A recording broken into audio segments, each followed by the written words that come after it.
Hey guys, good morning. आज मैं बात करूंगी रेस्पिरेटरी सिस्टम का बहुत ही इम्पॉर्टेंट टॉपिक के बारे में, जिसका नाम है निमोनिया। तो आज हम निमोनिया के बारे में डिस्कस करेंगे कि निमोनिया क्या होता है, इसका कॉजेटिव एजेंट क्या होता है, इसकी कॉजेज़ क्या क्या होते हैं और साइन एंड सिम्टम्स क्या होते हैं, इसका हम डायग्नोस्टिक इवैल्यूएशन कैसे कर सकते हैं और इसका मैनेजमेंट हम कैसे करेंगे, इसके बारे में हम इसमें डिटेल से डिस्कस करेंगे। तो चलिए स्टार्ट करते हैं निमोनिया के बारे में कि निमोनिया क्या है। निमोनिया एक लंग्स इन्फ्लामेशन है जो मोस्टली क्या करता है, हमारे अल्वियोली को अफेक्ट करता है। ये क्या होती है, ये हमारी अल्वियोली होती है और ये क्या करता है, मोस्टली रूप से इसी को अफेक्ट करता है। इसमें क्या होता है, जो हमारा एयर स्पेस होता है, जो अल्वियोली होती है, इसमें क्या होता है, इन्फ्लामेशन हो जाता है। इसमें जब इन्फ्लामेशन होता है तो ये जो हमारे एयर स्पेस है, ये क्या होता है, ये हमारा पूरा एयर स्पेस है।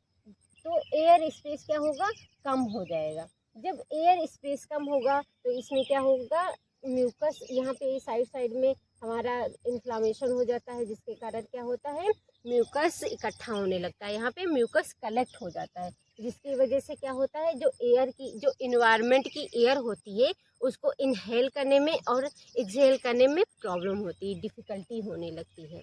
तो हम देखते हैं कि निमोनिया क्या है। Pneumonia is an inflammatory process in parenchyma as a result of which inflammatory exudation begin to collect in respiratory and alveolar duct leading consolidation। यानी कि जो निमोनिया होता है वो क्या है, एक इन्फ्लामेटरी प्रोसेस है। ये जो हमारा निमोनिया है वो एक इन्फ्लामेटरी प्रोसेस होता है। जो हमारे टिश्यूज होते हैं, जो हमारे अल्वेओली के सेल्स होते हैं, उसमें क्या होता है, फ्लूइड, मतलब जो भी फ्लूइड है वो इकट्ठा होने लगता है लिक्विड में। जैसे कि हमारा म्यूकस है, ये क्या होता है, हमारे अल्वियोली में इकट्ठा हो जाता है, जिसके कारण क्या होता है कि रेस्पिरेटरी जो होती है उसमें रेस्पिरेटरी प्रोसेस में प्रॉब्लम होने लगती है, डिफ़िकल्टी होने लगती है। Pneumonia is an inflammatory process. ये क्या होता है, एक इन्फ्लामेटरी प्रोसेस होता है, जिसमें जो हमारे ये पैरेन्काइमा होते हैं, यानी कि जो सेल्स होते हैं, टिश्यूज़ होते हैं, उसमें क्या होता है, जब इन्फ्लामेशन हो जाता है तब रिजल्ट क्या निकलता है कि जो इन्फ्लामेटरी एक्सुडेशन है, जहाँ पे इन्फ्लामेशन होता है वहाँ पे क्या होता है, फ्लूइड का इकट्ठा होना। फ्लूइड यानी कि जो हमारा म्यूकस होता है वो क्या होता है, कलेक्ट होने लगता है। जो अल्वेओली होती है या लंग्स होता है, वहाँ पे क्या होता है, फ्लूइड इकट्ठा हो जाता है, कलेक्ट होने लगता है। तो क्या करता है, जो अल्वेओलर होता है, रेस्पिरेटरी प्रोसेस होता है, वहाँ पे डक्ट इकट्ठा होने लगती है।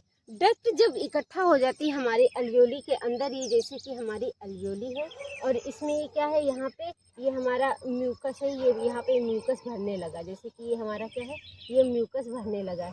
तब क्या होगा, जो हमारी अल्वेओली है तो इसको क्या होगा, रिलैक्स एंड कॉन्ट्रैक्ट होने में, मतलब सिकुड़ने और फैलने में क्या होगा, प्रॉब्लम होगी, जिससे क्या होगी, पर्सन को ब्रीथिंग डिफ़िकल्टी फील होगी, उसको सांस लेने में दिक्कत होती है।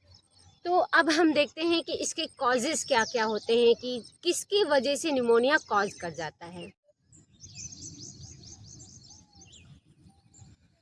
अब मैं बात करती हूँ निमोनिया के कॉजेज़ के बारे में, कि उसके कारण क्या होते हैं, किसकी वजह से निमोनिया डेवलप्ड हो सकता है, वो कौन कौन से हैं। तो इसमें क्या होता है, जो निमोनिया होता है उसमें बहुत सारे इन्फेक्शन की वजह से हो सकता है, जैसे कि हमारा बैक्टीरियल इन्फेक्शन है, वायरल इन्फेक्शन है, फंगल इन्फेक्शन है, या फिर अदर चीज़ें भी हो सकती हैं, जिसकी वजह से क्या होता है, निमोनिया डेवलप्ड कर सकता है। तो इसमें हम सबसे पहले बात करते हैं बैक्टीरियल इन्फेक्शन के बारे में, कि ये बैक्टीरियल इन्फेक्शन क्या है। यानी कि जो बैक्टीरिया, किसी भी बैक्टीरिया की वजह से जो निमोनिया डेवलप्ड होता है वो होता है बैक्टीरियल इन्फेक्शन। इसमें जो सबसे मोस्ट कॉमन बैक्टीरिया होता है जिसकी वजह से निमोनिया कॉज करता है, वो कौन सा होता है, स्ट्रेप्टोकोकस निमोनियाई। ये जो स्ट्रेप्टोकोकस निमोनियाई होता है, इसकी वजह से क्या होता है, निमोनिया कॉज करता है। और इसमें अदर भी बैक्टीरिया होते हैं जिसकी वजह से भी क्या होता है, इनके इन्फेक्शन हो जाने से भी निमोनिया कॉज कर सकता है। तो कौन सा होता है, स्ट्रेप्टोकोकस ऑरियस, एच इन्फ्लुएंजा, और क्या होता है, स्यूडोमोनास। ये बैक्टीरिया जो है इनकी वजह से भी निमोनिया कॉज कर सकता है। नेक्स्ट अब हम बात करते हैं वायरल इन्फेक्शन के बारे में, कि कौन कौन से वायरस की वजह से निमोनिया कॉज कर सकता है। तो इसमें क्या होता है, राइनो वायरस होता है, एडिनो वायरस होता है, और कौन सा वायरस होता है, पैरा इन्फ्लुएंजा वायरस।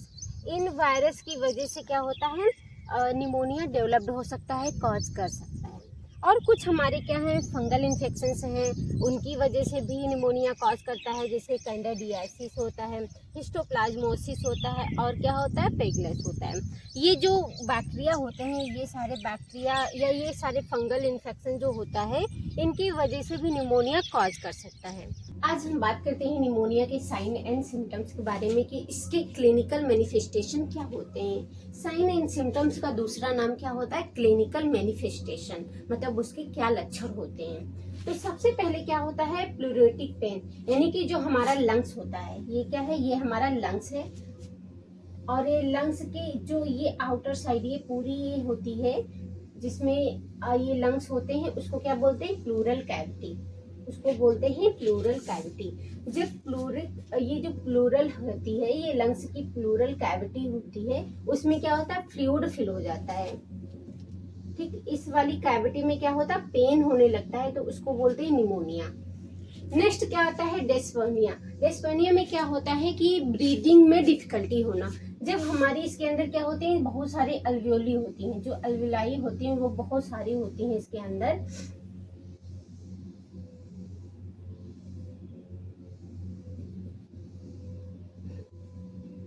ये सारी क्या होती हैं, अल्वियोली होती हैं, जो इसके अंदर बहुत सारी प्रेजेंट होती हैं, और उस अल्वियोली में क्या होता है, फ्लूइड इकट्ठा हो जाता है।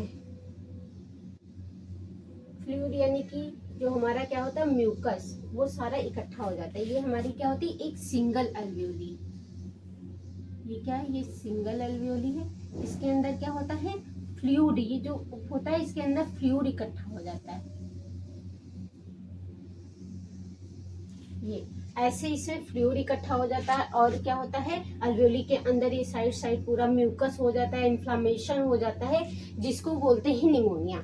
तो जब अल्वियोली के अंदर म्यूकस होगा और ये इन्फ्लामेशन हो जाएगा, ठीक है, ये फ्लूइड इकट्ठा हो जाएगा, तब क्या होगा, जो अल्वियोली होती है उसको रिलैक्स होने में, कॉन्ट्रैक्ट होने में, यानी कि गैस निकालने में, गैस लेने में, उसमें क्या होती है, प्रॉब्लम होती है, डिफिकल्टी होती है, प्रॉपर तरीके से गैस एक्सचेंज नहीं कर पाती है। इससे क्या होता है, हमारी बॉडी के अंदर ऑक्सीजन की कमी हो जाती है, सैचुरेशन डाउन हो जाता है।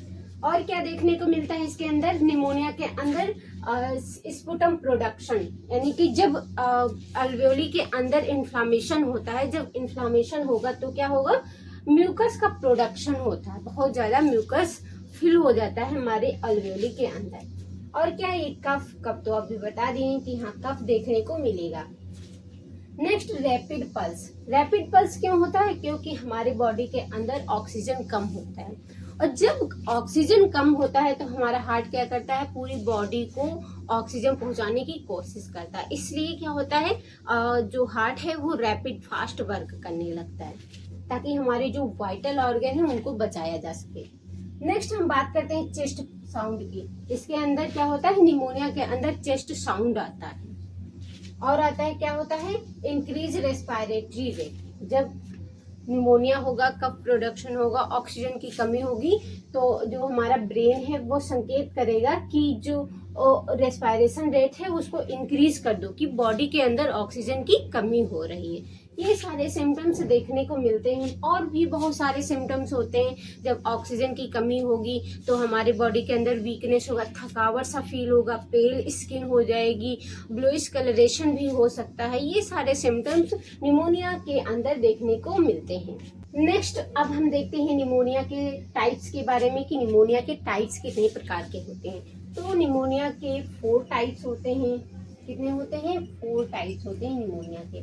तो इसमें ये सारे हमारे टाइप्स हैं, community acquired pneumonia, hospital acquired pneumonia, health care associated pneumonia, complete lobe pneumonia. ये क्या है, ये हमारे निमोनिया के टाइप्स हैं। तो अब इसमें हम एक एक करके देखते हैं कि निमोनिया क्या होता है। कम्युनिटी एक्वायर्ड निमोनिया, इसमें क्या होता है, जो पर्सन होते हैं वो क्या होते हैं, कम्युनिटी में होते हैं, किसी भी वर्क प्लेस में होते हैं, कहीं पे भी उनको क्या होता है, बैक्टीरियल या फिर वायरल इन्फेक्शन हो जाता है, जिसकी वजह से निमोनिया कॉज कर जाता है, उसको बोलते हैं कम्युनिटी एक्वायर्ड निमोनिया।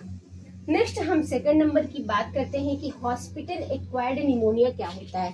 इसमें ऐसे पर्सन होते हैं जो हॉस्पिटल के अंदर जाते हैं, हॉस्पिटल में रहते हैं और 24 आवर के अंदर या फिर उससे ज़्यादा टाइम्स देने के बाद उनको क्या होता है, इन्फेक्शन हो जाता है। वो किसी भी टाइप्स का हो सकता है, लेकिन जो बैक्टीरियल या फिर वायरल इन्फेक्शन होता है उससे जो निमोनिया कॉज करता है उसको बोलते हैं हॉस्पिटल एक्वायर्ड निमोनिया।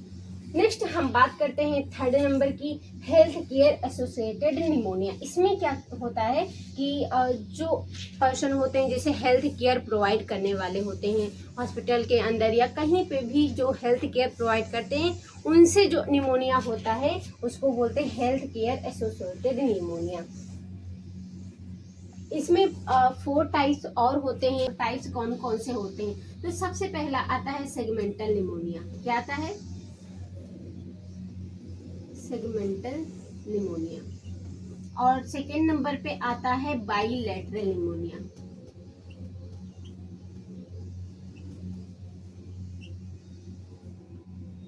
और थर्ड नंबर पे आता है ब्रोंको निमोनिया। क्या आता है? Bronco pneumonia.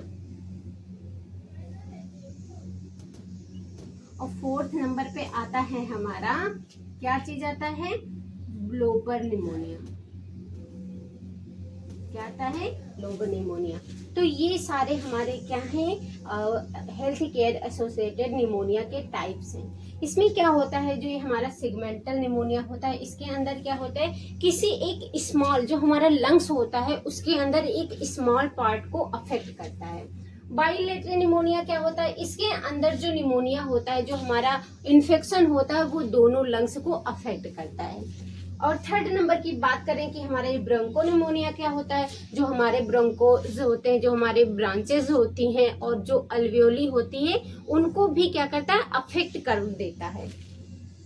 फोर्थ नंबर की हम बात करते हैं, मतलब कि लोबल निमोनिया। इसमें क्या होता है कि जो हमारा लंग्स होता है उसके अंदर लोब्स पाए जाते हैं, उसमें से किसी एक लोब को अफेक्ट करता है, उसको बोलते हैं लोबल निमोनिया। नेक्स्ट अब हम फोर्थ नंबर की बात करते हैं कि कंप्लीट लोब निमोनिया क्या होता है। कंप्लीट लोब निमोनिया होता है जो हमारा लंग्स होता है, दोनों लंग्स को पूरी तरीके से पूरा कंप्लीट अफेक्ट कर जाता है, कंप्लीट तरीके से उसमें इन्फेक्शन हो जाता है। वो जो निमोनिया होता है उसको क्या बोलते हैं? कंप्लीट लोब निमोनिया बोलते हैं। अब मैं बात करती हूँ निमोनिया के डायग्नोस्टिक इवैल्यूएशन के बारे में कि हम इसके क्या डायग्नोज कर सकते हैं, कैसे डायग्नोस्टिक टेस्ट करवा सकते हैं, किसकी वजह से हम ये कंफर्म कर सकते हैं कि निमोनिया डेवलप्ड हो चुका है या फिर निमोनिया हो गया है, तो उसके अंदर कौन सा बैक्टीरिया प्रेजेंट है, कौन सा किसकी वजह से हुआ है, वायरल की वजह से हुआ है, बैक्टीरियल की वजह से हुआ है या फंगल की वजह से हुआ है, ये हम इसमें कंफर्म करते हैं। तो सबसे पहले हम क्या करेंगे, प्लूरल फ्लूइड कल्चर। जो हमारा प्लूरल कैविटी होता है लंग्स के अंदर, जो क्या होती, एक कैविटी प्रेजेंट होती है जिसको बोलते हैं प्लूरल कैविटी। वो प्लूरल कैविटी में क्या होता है, फ्लूइड इकट्ठा हो जाता है। उस फ्लूइड को हम निकाल करके क्या भेजेंगे, कल्चर भेजेंगे, ताकि ये पता कर पाए कि कौन सा बैक्टीरिया इसमें प्रेजेंट है। नेक्स्ट हम क्या भेजेंगे, स्पुटम कल्चर भी भेजेंगे, इसमें कौन सा बैक्टीरिया प्रेजेंट है, कौन सा क्या चीज है, इसको कंफर्म करने के लिए हम एक कल्चर करवाएंगे। नेक्स्ट क्या कर सकते हैं, हम चेस्ट एक्सरे कर सकते हैं। चेस्ट एक्सरे में क्या होता है कि जो फ्लूइड होता है लंग्स के अंदर, तो वो व्हाइट सा दिखने लगता है। एक्सरे में दिखता है कि हाँ पेशेंट के अंदर निमोनिया हो गया है कि नहीं हुआ है, अल्वियोली के अंदर है या फिर अदर चीजों की जगह पे है, ये इसमें कंफर्म हो जाता है। नेक्स्ट हम चेक करते हैं चेक्ड साउंड, मतलब कि स्टेथोस्कोप के थ्रू लंग्स को चेक किया जाता है, उसके अंदर एक साउंड प्रेजेंट होता है। जो निमोनिया होता है पर्सन के अंदर, तो उसमें क्या होता है, एक साउंड प्रेजेंट होता है, उसको क्या, म्यू जैसे बिल्ली बोलती है वैसे सेम आवाज इसमें आता है। नेक्स्ट हम इसमें क्या करते हैं, मॉन्टैक्स टेस्ट कर सकते हैं कि ऐसा तो नहीं इन्फेक्शन ज़्यादा बढ़ गया हो और वो ट्यूबरकुलोसिस में चेंज हो गया, तो इसको भी हम कंफर्म करने के लिए क्या करते हैं, मॉन्टैक्स टेस्ट करवाते हैं। और क्या करवाते हैं, ब्लड टेस्ट, यानी कि जो इन्फेक्शन है वो ब्लड स्ट्रीम में तो नहीं है, इसको भी हम इसमें क्या करते हैं, चेक करते हैं। नेक्स्ट क्या करते हैं, ब्लड कल्चर, मतलब अगर जो ब्लड है उसमें कोई इन्फेक्शन तो नहीं हुआ है, कौन सा बैक्टीरिया प्रेजेंट है या नहीं है, उसके बारे में हम इसमें चेक करते हैं। ये जो ब्लड टेस्ट होता है इसमें क्या, जैसे सीबीसी है कि ब्लड वॉल्यूम कितना है, व्हाइट ब्लड सेल्स कितनी है, ये चीज इसको इसमें देखा जाता है। नेक्स्ट हम बात करते हैं ब्रोंकोस्कोपी की। ब्रोंकोस्कोपी इसलिए किया जाता है कि हमारा जो ये ट्रेकिया है, ट्रेकिया से जो ब्रोंकेल्स हैं, ब्रोंक्यूल्स में देखते हैं कि कहीं पे कोई चीज़ इकट्ठा तो नहीं, जमा हुआ तो नहीं, म्यूकस तो नहीं, वहाँ पे इन्फ्लामेशन तो नहीं। इसको ऑब्जर्व करने के लिए, असेस करने के लिए ब्रोंकोस्कोपी किया जाता है। नेक्स्ट सभी चीज होने के बाद सबसे लास्ट जो ऑप्शन आता है वो क्या होता है, चेस्ट सिटी स्कैन। मतलब कि सिटी स्कैन में बहुत ही बारीकी से देखा जा सकता है कि क्या चीज कहाँ पे प्रेजेंट है। तो ये लास्ट ऑप्शन होता है। ये हमारा डायग्नोस्टिक इवैल्यूएशन है, इसके थ्रू क्या होता है, निमोनिया को कंफर्म किया जा सकता है।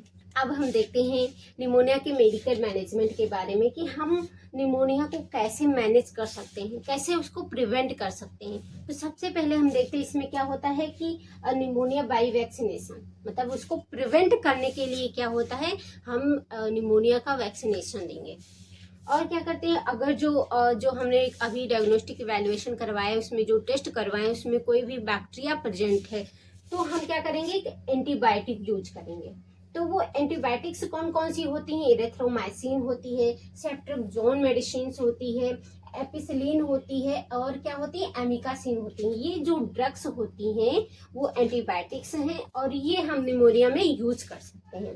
नेक्स्ट हम बात करते हैं यूज ब्रोंकोडायलेटर्स, यानी मतलब ऐसी ड्रग्स जो क्या होती हैं, ब्रोंकोल्स जो होती हैं, ब्रोंक्यूल्स होती हैं, उनको डायलेट कर देती हैं ताकि जो एयर का एक्सचेंज है, एयर पास है, वो ज्यादा हो सके। नेक्स्ट हम बात करते हैं एनाल्जेसिक्स ड्रग्स। जो हमारा प्लूरल कैविटी, उसमें क्या होता है, फ्लूइड इकट्ठा हो जाता है, उसमें फ्लूइड की वजह से चेस्ट पेन होता है, प्लूरल पेन होता है, प्लूरल कैविटी पेन होने लगती है। उस फ्लूइड की वजह से जो पेन होता है उसको कम करने के लिए, रिड्यूस करने के लिए हम क्या करेंगे, एनाल्जेसिक ड्रग्स प्रोवाइड करेंगे ताकि पेशेंट को कुछ पेन में रिलीफ हो सके। और अगर किसी भी पर्सन में उसका सेचुरेशन डाउन है, ऑक्सीजन कम है, तो हम क्या करेंगे, O2 सप्लाई करेंगे, ऑक्सीजन प्रोवाइड करेंगे ताकि जो ऑक्सीजन है वो मेंटेन रहे। अब मैं निमोनिया की कॉम्प्लिकेशन के बारे में बात करती हूँ कि निमोनिया के कॉम्प्लिकेशन क्या होते हैं। अगर जो किसी भी पर्सन के अंदर निमोनिया हो जाए तो क्या दिक्कतें और बढ़ सकती हैं, क्या रिस्क हो सकता है। तो इसमें क्या होता है, बैक्टीरियल मेनिंजाइटिस हो सकता है। अगर जो बैक्टीरिया प्रेजेंट है बॉडी के अंदर तो क्या होगा, बैक्टीरियल मेनिंजाइटिस हो सकता है। और क्या होगा, म्यूकस प्लग, मतलब जो थिक होता है, गोल गोल आकार का थिक सा या लाइन आकार का, बहुत ही ज्यादा थिक हो जाएगा, ऐसा बलगम बन जाएगा लंग्स के अंदर। नेक्स्ट क्या होता है, अपसेस, मतलब जो लंग्स होता है उसके अंदर अपस प्रेजेंट हो जाएगा, बहुत ही ज्यादा प्रॉब्लम होने लगेगी। और क्या होता है, रेस्पिरेटरी फेलियर, जब निमोनिया बहुत ही ज्यादा बढ़ जाएगा, बहुत ही ज्यादा फ्लूइड इकट्ठा हो जाएगा, सभी अल्वेओली के अंदर म्यूकस प्रेजेंट हो जाएगा, तब क्या होगा, रेस्पिरेटरी फेलियर होने लगेगा। वो प्रॉपर तरीके से रेस्पिरेशन नहीं ले पाएगा, ना एक्सहेल कर पाएगा, ना इनहेल कर पाएगा।